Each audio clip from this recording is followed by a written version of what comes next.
We're going to take a look at projectile motion and how to solve the problems in 2 dimensions. So let's take a look at what we know so far about the motion. So what we know right now is that the only force on the object is going to be force of gravity or gravitational force. And because of the gravitational force, the acceleration is going to be 9.8 meters per second square on or near the surface of the Earth. And that's the constant acceleration in the downward direction. We also know that the path the object takes, or the trajectory, is in the form of a parabola. We have also seen that the velocity is going to be tangent to the trajectory or to the path. We're going to solve these problems by breaking it down into 2 dimensions, one horizontal and the other one is going to be vertical. The vertical parts will list down what we already know. We already know the acceleration for both horizontal is 0 and vertical is constant, whereas the velocity in horizontal direction is always going to be constant or same. Vertical is changing. Let's take a look at an example first. Let's say we have a rock and we're standing on top of a cliff which is 20 meters high, and we kick the rock. The rock will follow a parabolic path, or that's the trajectory of the projectile motion. Let's say we kicked it with some initial velocity 5 meters per second to the right. Now the questions can be phrased like, how long does it take to hit the ground?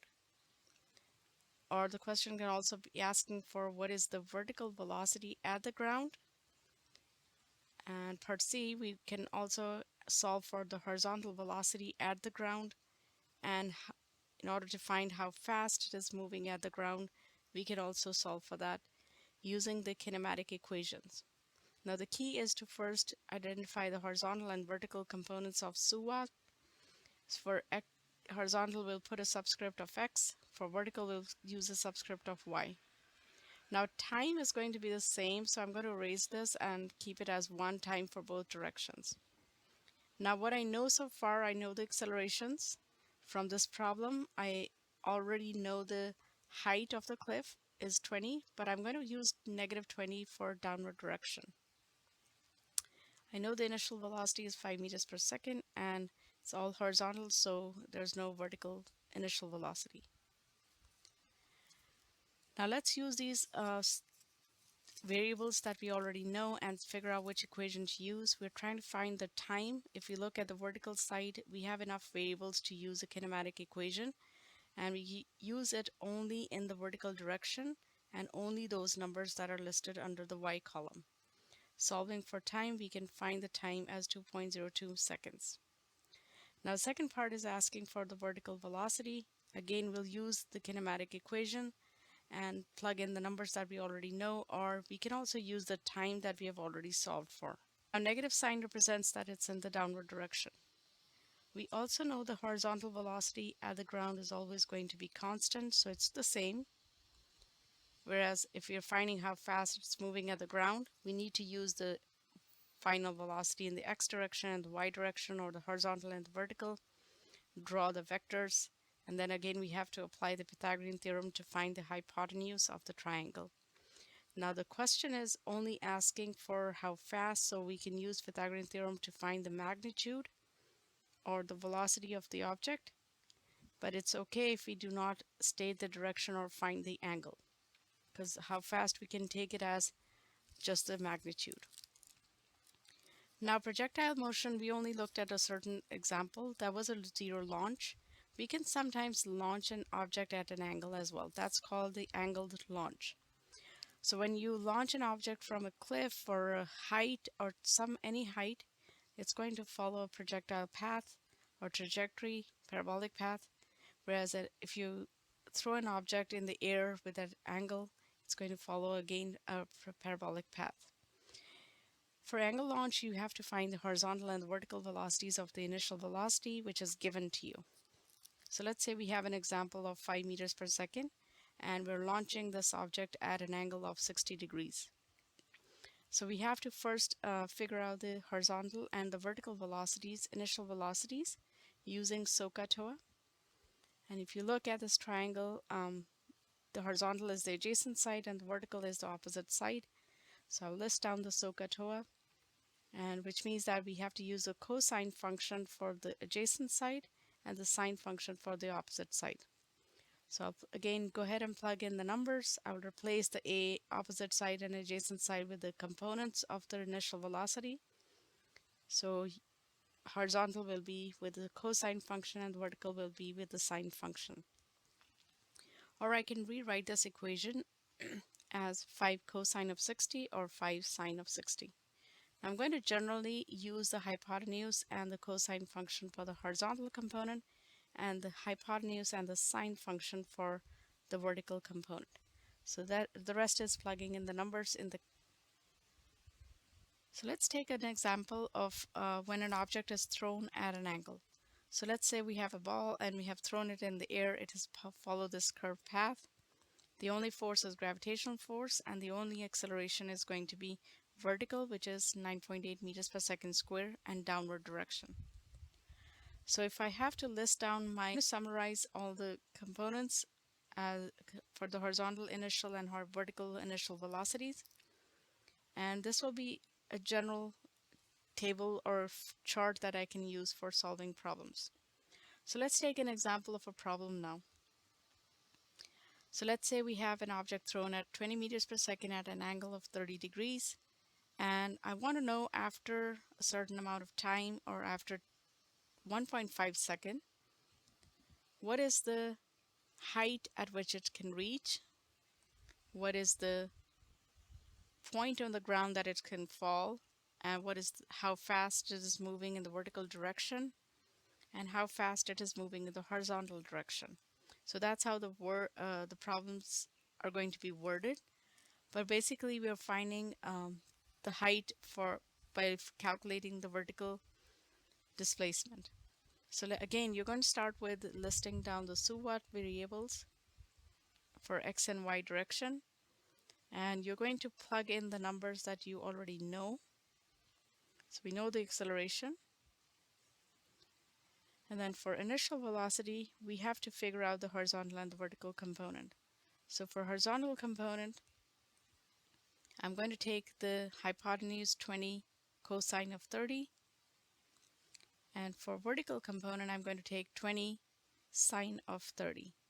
So using those numbers and plugging it into the calculator, I can figure out my horizontal component and the vertical components.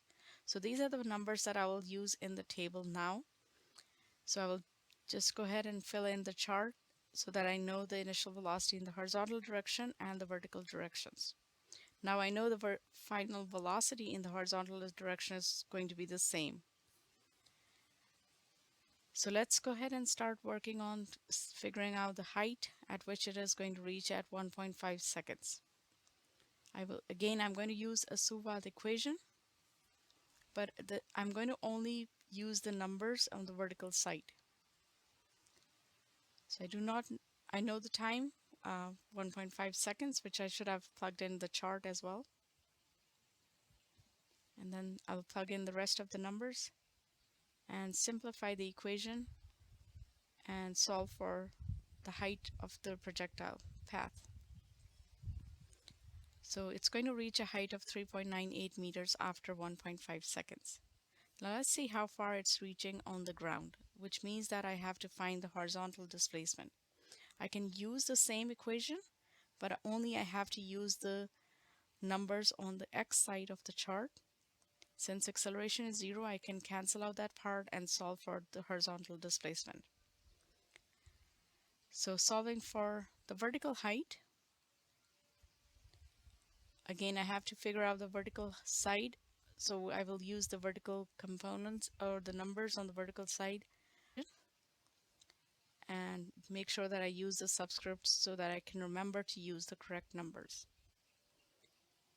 And solving the equation, I can get the final vertical velocity as negative 4.7 meters. The negative sign is again representing it's in the downward direction. All right, last part, I need to find the final velocity in the horizontal direction, which is always constant. So I can simply go ahead and say the number that I got from the previous calculations.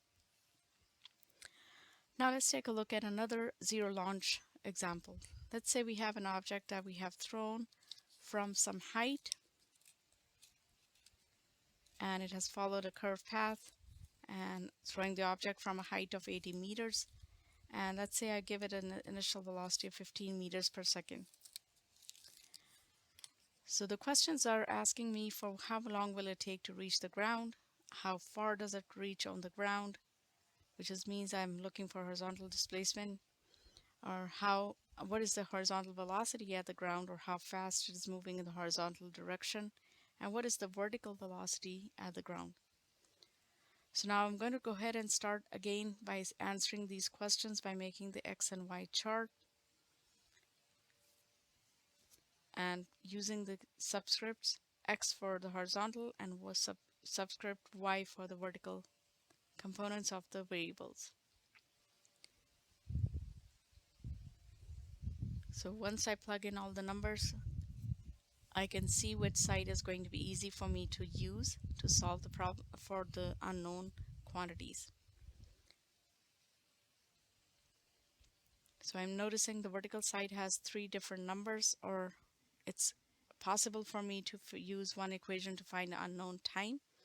So I'm going to use the vertical side first and one of the kinematic equation. On both sides of the equation cancel out and you get a positive time. Now we're going to find also use the numbers that I'm calculating, plugging it in the chart so they use displacement. So it means that I have to use the horizontal side of the chart. Acceleration is 0. Plug in all the numbers that you know so far and it will give you the horizontal displacement.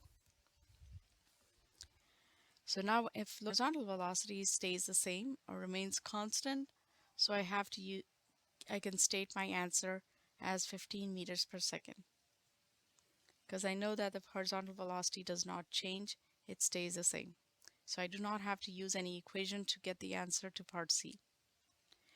Part B, I have to find the vertical velocity at the ground, which means that I have to use a kinematic equation for the vertical variables.